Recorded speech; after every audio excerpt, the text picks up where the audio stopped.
So with me here, I have my brother Mohale here, who happens to be a very good speaker, one of the best speakers I've actually met, and also the founder of a business organization which I'm also part of. So what you're watching right now is the Growth Matrix, which is an endless series revolving around a system built to see you grow. So how are you doing, brother man? I'm doing very well, brother man. I'm cruising nicely. Everything is going proper.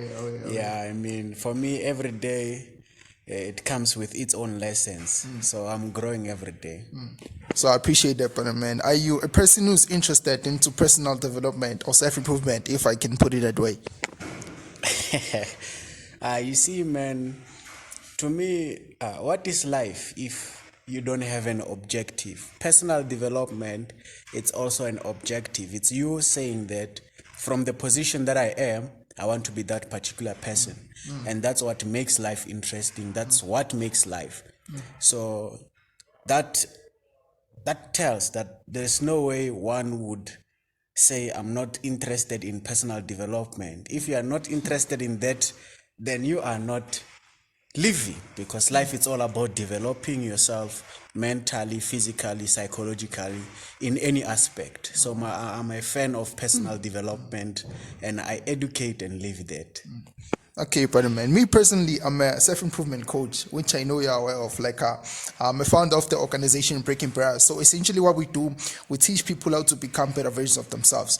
So you've stated that personal development has different factors or different categories and fields, So that's essentially what we do. So what we usually do, we host seminars, and when people come to those seminars, we give presentations according to our own personal life and testimonies. How did we evolve to become the people we are now with my partner, who just happens to be in KZN right now. So I've had a debate with someone who actually said that sometimes people lose themselves in the process of thinking that they are developing themselves or they are improving. So what that person was essentially saying is that if you are a guy and you want to improve yourself, like you start going to the gym, you start dressing better, you start improving the way you communicate and speak, you lose what makes you, of which is unique. And I found that to be very hard to understand. So I want to know, what is your opinion on that?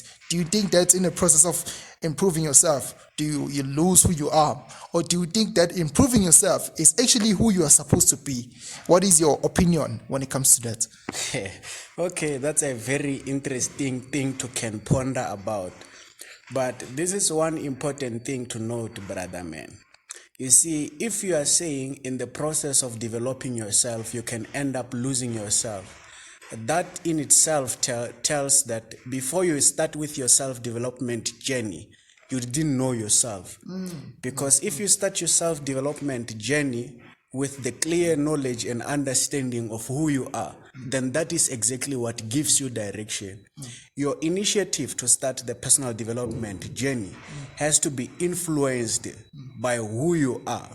So if it is influenced by another, if you don't know who you are at the beginning, so there is no way you will know who you are in your process. So if you start the journey with the knowledge of who you are, then there is no way you lose yourself. So I think it's just a matter of how you start your journey. Yeah, it's just about that, how you start your journey. That's the most important thing that which should be taught to people when they start with their self-development journey. Because you cannot want to develop going to the gym, read books, everything if you're not aware of yourself.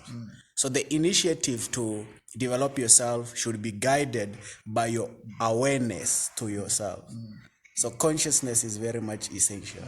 Yeah, I will say, but man, I'm kind of like regretting why didn't I give that guy an answer? Because I was supposed to say what you're saying now, but it really got me thinking. But I'm glad that I got an answer, and I feel so much relief, because with me, before I started my self-improvement journey, I did know who I was. I was very aware, I was conscious. So with me starting the whole journey, it was like, okay, this is who I am, but I want to improve from this and become better, because I believe my potential could make me reach places I never thought I'd ever reach in my life. So that's the whole progress personally I think I went through, and most of the guys who I'm coaching in the Breaking Barriers community are going through. So with that said, I think it's all clear, and I really appreciate the way you explained everything. But there's something which is really weird I've been witnessing. Okay. I see that most people, they start their self-improvement journey like after suffering a severe heartbreak. Personally, for me as well, I started my self-improvement journey because I was really heartbroken. I just failed matric. I lost someone I really cared about, and all of those things. I felt like life was going upside down. That's when I really started self-improvement. So do you believe that a person can start to improve themselves out of nowhere, or there has to be a negative effect or a negative event happening in their life which could be a potential catalyst for them to develop and become better versions of themselves? Do you believe that that is the way to become a better version of yourself? Should you be heartbroken first, or you can become a better version of yourself effectively without having a negative event which can act as a catalyst? Oh, okay. That's actually interesting. I wouldn't say you necessarily have to be broken, but then I once said it out loud to a certain group of people that your journey is not my journey, or neither is it your parents' journey. So, meaning that in the entire universe or in the entire world, everyone has their own journey. So, our journeys, or the other things that we do in our pursuit of success and everything, they're influenced by our experiences. Me, I wasn't heartbroken or anything like that for me to start my personal development journey.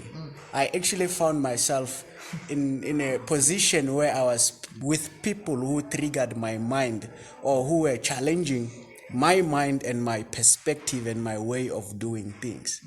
So it's advisable to say, don't wait for you to be heartbroken before you start developing yourself. So just find yourself in a correct group of people who will challenge your perspective, because it's very easy. The more you feel challenged in your life, the more you are challenged, it is the more the opportunities are opened, in a sense that you start seeing different things from that particular thing that you are focused in. So if you find yourself in a correct group of people who motivates you, whom you see the progress in them, then that also can start your self-development journey. Yeah. You cooked. You cooked, brother man. You cooked. I'm still digesting everything you just said right now. So right now I see like the perfect way to go about it. You don't necessarily need to be heartbroken, but you need to put yourself in a circle whereby the people surrounding you, they are challenging your thoughts in such a way that you see that personal development is the only way forward. So like, what is your take on women, brother man? Because like I see around here in university, it's something we're witnessing. Like a lot of guys are chasing women left and right, and I can see that there's plenty of options. I remember back in high school, like my teachers, they always used to tell us that these people you are crazy about now, or people you are dating in high school, in varsity you will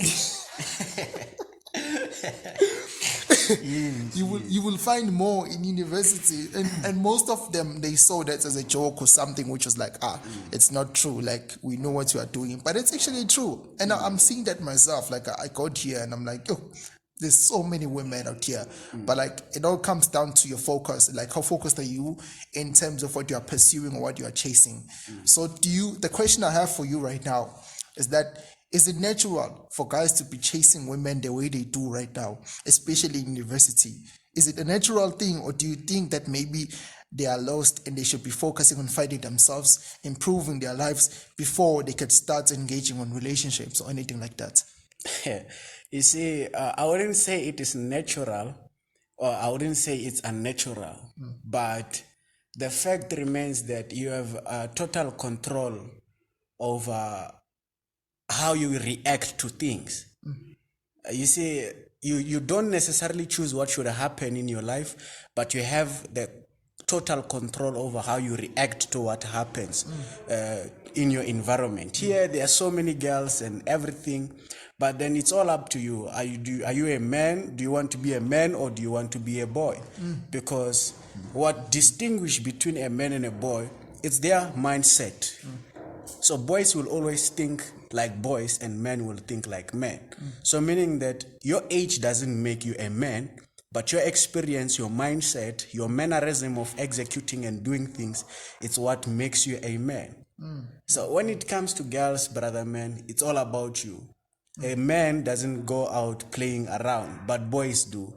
A man is not looking forward to chow so many girls at the same time, but a boy does. So it's all up to you if you wanna be a boy or you want to be a man. So it's easy as that for me. So and also the most important thing, one thing that I've realized, I've said it before, that the problem with us young people, boys, we have the fear to commit.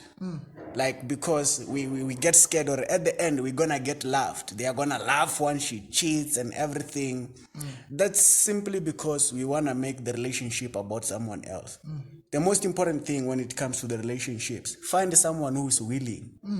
You know where you want to go. I know where I want to go. I want to be this person. So I just need a person who is willing to adjust, who's willing to learn from me. Because philosophically speaking and religiously speaking, a man, the first man to be created was Adam, and Eve was created from Adam.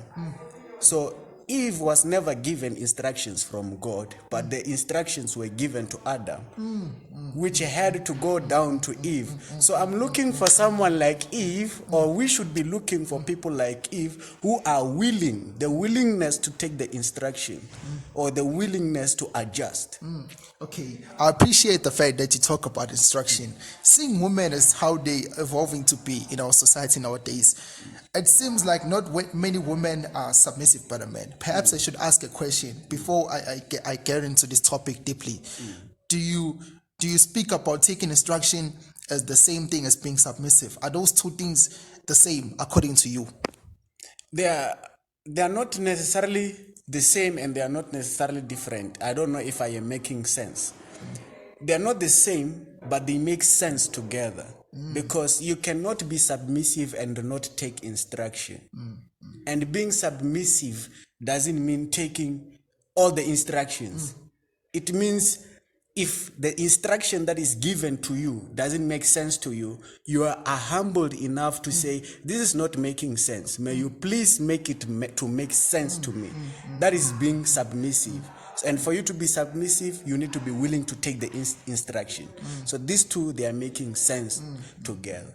Yo, Father Man, you're busy cooking. Yeah?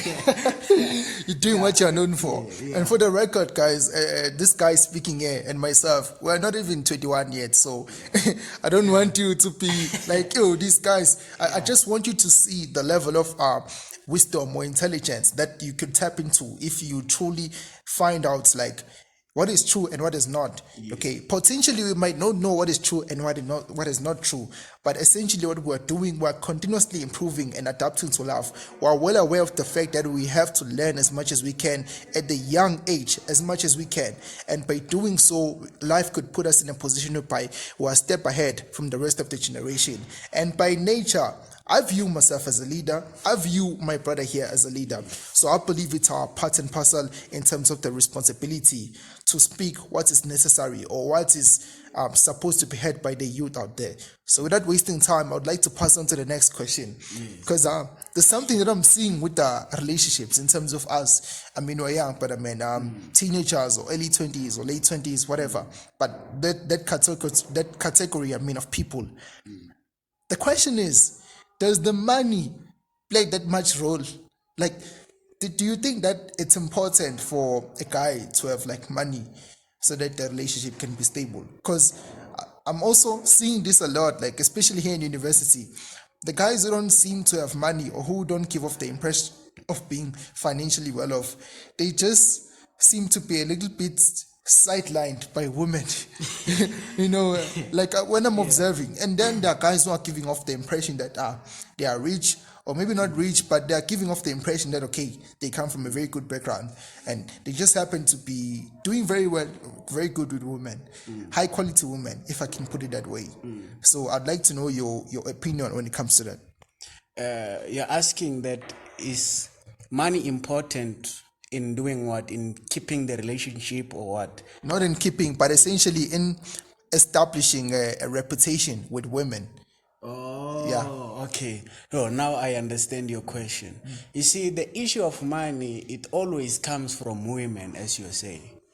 But you as a man, when it comes to getting into a relationship, I think that question should be answered by women. Because, like, if you are into a relationship with someone, and a woman herself is saying money is important to me, so it means that that relationship can only make sense and can only be productive if you are providing what is important to that woman. So but then if you meet a woman who is saying of course money is important, we cannot deviate from that, but if you are with a woman who is saying our relationship does not solely depend on money, then your relationship is gonna make sense. The stability of the relationship depends on the attitude and the character of the woman that you're getting yourself in the relationship with. If they are saying they want money, then there's nothing you're gonna change about that. So the problem also with us gent is that we wanna force it. If maybe you are yeah, so if maybe you are interested in this girl and she wants money which you don't have to force yourself to be in a relationship with her because you cannot provide what she wants. So it's all about the mindset of the woman that you are getting yourself in the relationship with, because us as gents, our relationship never depends on money. It's just that there are those who are weak enough to utilize money to their advantage. Yeah, to me that is weakness. Yeah. Yeah, I understand. And you're very right. Like utilizing money to advantage is in a relationship is really a weakness, but I mean, and there's something which is my favorite, which I've heard. It's a video by Andrew Tate actually, who just happens to be one of the people I look up to. He says the best way to make it with girls is outside girls. Like, get your physique right, get your money right, get your emotions right, educate yourself, continuously improve yourself and become a better version of yourself. So that's essentially what Andrew Tate is emphasizing, was trying to preach in that video, of which is something I think you are agreeing on. That it's an external factor. It has nothing to do with like what is happening internally within a relationship, But like, I want us to drop this relationship topic. Let's just put it on the side, debate. Let's get to the real topic. Like, let's talk about money.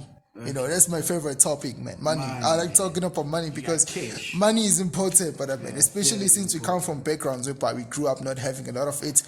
Personally, I had to witness my grandparents, man, working, sweating. My mother personally didn't work for quite some time. In fact, above half of her life, my mother never had like a job, so it was very tough. But I mean, so that kind of created that anger, that mental anger for me, or that hunger to always seek for methods to get money. But in the process, I'm very glad that I don't end up doing things which are not really suitable for me to acquire money. So I always try to find the suitable or the legit way to make money. And if I do, I try to maximize and make as much money as possible.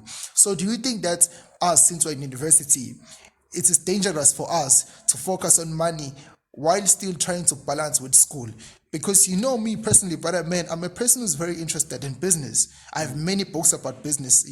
I always read about business. I'm interested into trading. I always investigate the financial markets, all of that stuff. I'm a professional speaker. I'm taking bookings, all of that stuff. I'm trying to do as many things as I could to establish myself or to financially secure myself. I'm also into cryptocurrency, investing and all of that. So do you think that is potentially dangerous for me as a university student? Or do you think does it potentially pose a threat against me being successful within the system? You see, that's a very interesting question, but I'm going to be as honest as possible with you, brother. Yeah, okay. Sure. There you go. Sure. So, brother man, I think we have to be clear that we need some level of consciousness and understanding for us to communicate certain topics like the question that you're asking me right now. Because I personally am saying there is nothing dangerous about anyone of any age trying to make money. because if you check how the world is operating, if you check the economy, everything revolves around money. And I'm pretty sure that there are some of the people, some of the students like you, who are going to school, attending classes with the aim of making money at the end. And the honest truth remains that there are thousands and hundreds of students graduating every day. Like, there are graduations every year. And then it is very much impractical of us to expect the government to create job opportunities for all the numbers which are graduating in the universities. So the truth remains that money, it is very critical, and us as young people, we should be in a position to understand our economy. We should be in a position to understand how money revolves and influences us as human beings. Because otherwise, if we want to go to school and learn all those principles and everything, and just for us to know, then that means nothing. We need this money. We need it. That is the only thing that is going to save us. We need that money. We need it. And how do you get money? You see, the disadvantage right now is that you, as a young black person, man, like, you have great ideas. I'm telling you, even some of the people who are watching us here, they have great ideas, brother man. Business ideas which can make them prosperous. But the disadvantage is that they don't have money.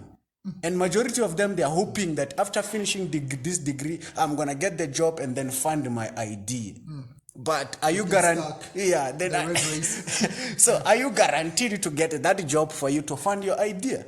No. But I once said to you, brother man, that if the ideas that you have in your brain were in a white person, that white child would be somewhere right now. We would be talking about them, boy. But you, as a black person, you have great ideas. But what is the influence? You're only influenced to go to school. Like, if you want to do something great for yourself, and school somehow tempers with what you want to do for yourself, you can't quit school. Why? Because there is too much influence coming from where? Coming from the parents, the educators, and the environment. We know that this school thing is never gonna work. It's not working for us in any way. But we keep on with it, myself included. Why? Because we have this pressure. I can't do what I want.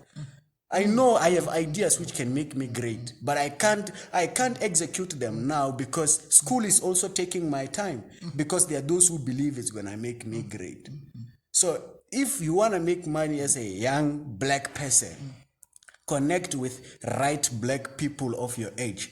That is why the organization that I have started, it's all about black young people. Like us. Yeah, like ourselves. So never ever be discouraged as a young person. If you want to start a business, if you want to make money, that is the right way to go. We need that money. When people were asking me the question, I was actually the one asking them, what is the most important thing in your life? And then after I asked them, I had so many answers: family and everything, God and everything. And to me, the answer was simple. The most important thing for me, it's peace. It's peace. So how do I get that peace? I need to relax. What is your definition of peace? Peace is when you have nothing that disturbs your brain or your function. Then you are at a peaceful state. So how do I achieve that peace? I need money that I can utilize to go where I want to go without anything. So money is important. That one I can't lie. You see, even the lectures and money is important. It's important. Yeah, that is why these people in politics are corrupt. They are successful. So there is success. Success, it has to do with money. If you cannot claim that you are successful if you are not financially successful, like the authentic success lies in finances. So if we as black community, we are going to claim that we are successful, but we have nothing to show for our success, we are still delusional. If our country right now, we are claiming that we as black people, South Africa is full of minerals, but we have nothing to show, then we are delusional. We'll die poor. Yeah, we'll die poor. Yeah. Will die poor, brother man. Like I said the other day. Yeah. Wealth, like being rich, people can claim that it doesn't end in your brain. We have to see it. You can't claim Yeah, that. hey, you've cooked, brother, man. Now, you're busy cooking me, and most of the things you are saying I'm aware of, but the way you say it's really convincing because it starts to make me realize and see things from a different perspective. That wow, we are really being delusional. Like we have the motivation, like we're convinced that we're doing something, but it actually we're fucking doing nothing. There's nothing we're fucking doing. We're not putting any action. We're not actually really like executing on actually building wealth, acquiring assets and all of that stuff, and it's really important that we are really talking about this because I've once said the other day, I said it's impractical for South Africa to have more job opportunities if there are less people who are creating businesses. Exactly. Like, how can you expect more jobs if less people are starting businesses? You want the government to create firms. The government will never create companies, Baba. It's us. It's our responsibility to nurture a generation of entrepreneurs, people who are going to come up with business ideas. And then from those business ideas, companies can be created, which then people can be hired. So imagine, I've looked at the country, I won't mention the name, but there's a country, I'll just mention it, that it's not a country actually, it's a city. In Dubai, there are more employers than employees, of which is why Dubai is doing very stable, better man. There are more people who are actually running and operating businesses right there. So if we could adapt the same thing and create more businesses, and eventually this thing of unemployment rates, better man, is going to be like a myth. It's not going to be real, it's not going to be true. So I believe as well that if we could have more people who are entrepreneurs, people who are going to create businesses, eventually there'll be more opportunities, and South Africa will never be the same, brother man. And this is another thing I've said, about solving problems. So if in my philosophy, based on what I've studied, the research I've done, you create a business by solving a problem. And if you look at our country, South Africa is a country which has many problems. So by it having many problems, it simply means there are many opportunities to make money around South Africa. I made this example today, like here in Johannesburg, it's not really safe, brother man. People are getting mugged, students, brother man. Some guys have been mugged last week as we are talking. It's happening every day. So if there could be a person who's going to solve the problem of safety in Johannesburg, that person is going to be rich. So you got a problem, you got a solution, and then you create a business around that solution. And just like that, you're rich. You look at all the big businesses. You got Facebook. Look at the problem they were solving, connecting people. You got Tesla. The problem they were solving, green environment and also saving money from petrol. That's saving the environment. You got many companies, brother man. You got Alibaba. The problem they are solving, they are selling you products at a very cheap price. You can even establish a business and buy products from China at a retail cheap price. So all of the big businesses, it has been proven that they become great by solving problems. So if we could adapt the same mindset and same mentality, I believe South Africa could become a very good place to stay. I believe we could potentially have better upcoming leaders because those old people at the parliament, you see, like you're saying, we need to solve the problems, but this is number one problem that we need to solve in our communities. We need to be re-educated. You see, if there is one person that I love very much, it's Maponga, Joshua Maponga. You see, being re-educated, being taught the truth, it is one thing that can make us effective and successful as a black community. But then what are we taught? Like, we are taught things which are not taking us anywhere. So that is the problem that we need to solve before we solve other financial problems. Our knowledge, the things we are taught, the things we are taught are the things which destroys us each and every day. Because what do? They put us in a position where we have hope in something. And guess what? Hope is one thing that kills people.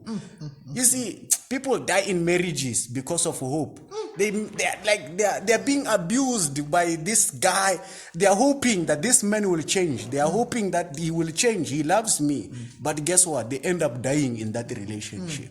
So if you are taught wrong things, you will have hope in wrong things and you will die doing a wrong thing. So we need to reposition our brains. We need to think properly as young people. Otherwise, we are going nowhere. We need to think properly. If we deal with our cognitive function, then we are going to be proper. Because it is very much absurd that we are all coming to these high institutions. At the end, we are not effective. Look at the unemployment rate. People are graduating, but what do? They're staying at home. That is also because of what they are taught. If you were taught properly, you wouldn't go to the institution for 3 to 4 years and later on you stay at home, you have nothing to do. That is because of what you are taught. You are made to believe that once you finish with your degree, you need to find a job. That's why you are staying at home. We need to deal. That is the first problem that we need to solve. I advise us as young people to stand up and utilize our brains. Exactly. And also, I just want to add on something for the people who are watching here. As we are talking about this, we're not just talking the talk, but we're also walking the walk. You are looking at the people who are running businesses in university. We just delivered our assets today. We're running businesses. We're not like rich yet, but financially we are stable because we also have like a cash flow, of which is something we always preach, because we understand it's very important that we practice what we preach. So for me to come here and decide to start this podcast, The Growth Matrix, and interview people like Mohale and more people you stand to see, I first had to initiate and execute on some things and had to see if they work out for me. And by them working out for me, I was like, okay, I'll find other people who have the same mindsets as me. I'll interview and ask them questions, and then by spreading the knowledge, maybe you could be inspired to do something. So last question before you close, Brother Man. There could be a person who's watching this right now who can comment and say, you are young, you are still going to see life. Like a discouraging comment, you know. They could be watching this and say, you boys don't know what you're talking about, or you are young, you're still going to see life. What can you say to such people? Because for me, I think it has a certain sense of, not in a bad way, guys, it has a certain sense of arrogance, if I can put it that way, because that person is essentially failing to take responsibility and admit that their way of doing things or the way they've went about life is wrong, such that it did not work for them. So they feel as if young people like us come here and talk about this in the way we're talking about, we are wrong in a way. So it makes them maybe feel better to put shade on us. You know, I'm not trying to boil down unnecessary haters or anything like that, but I just feel as if it's good if we set the record straight from the get-go. What can you say to such a person who can comment something like that? You see, brother man, it's very easy. You see, with me knowing myself and knowing my capabilities and how I function as a superhuman being, like I always say, there are some of the people who don't deserve my response. There are certain things which do not deserve response, because it's not necessarily everyone who understands what I'm saying right now. If you take this thing to a child who's in primary school, they're most likely not to understand what I'm saying. But if an adult respond to that way or comment in that way, it just tells me that they are adults with a body, but their brains are of kids. Because there isn't a way one would say such thing while we can see what is happening with our community. You see, I understand that experience can be important, but experience can be dangerous if it is an experience of someone who doesn't have knowledge. If you're experienced and you don't have knowledge, Repeat. like brother man, experience can be dangerous if it is the experience of someone who doesn't have knowledge. You see, if you are experienced and you have the knowledge, then you are fine. Because experience, it's you being there when something happens. You experience it. And later on you tell us that this is what happened. I was there, I experienced this thing. But knowledge goes far beyond experience. Knowledge, like it keeps you thinking beyond what you have experienced. Knowledge opens directions from the experience.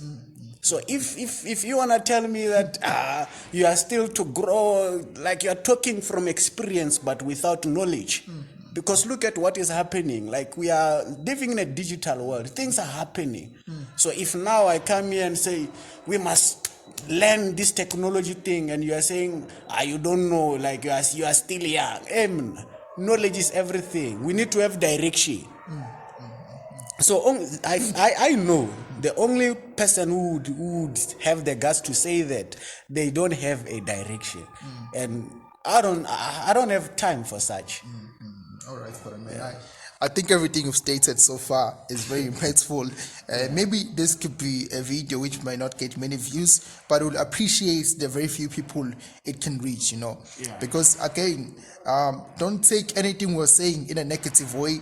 At the end of the day, we have one objective, is to see you grow, of which is why I named this whole series of mine the Growth Matrix, of which is a system I've built to see you grow. So without wasting time, I think we can conclude this here, man. Is there any message you want to send to anyone who's just watching this video right now?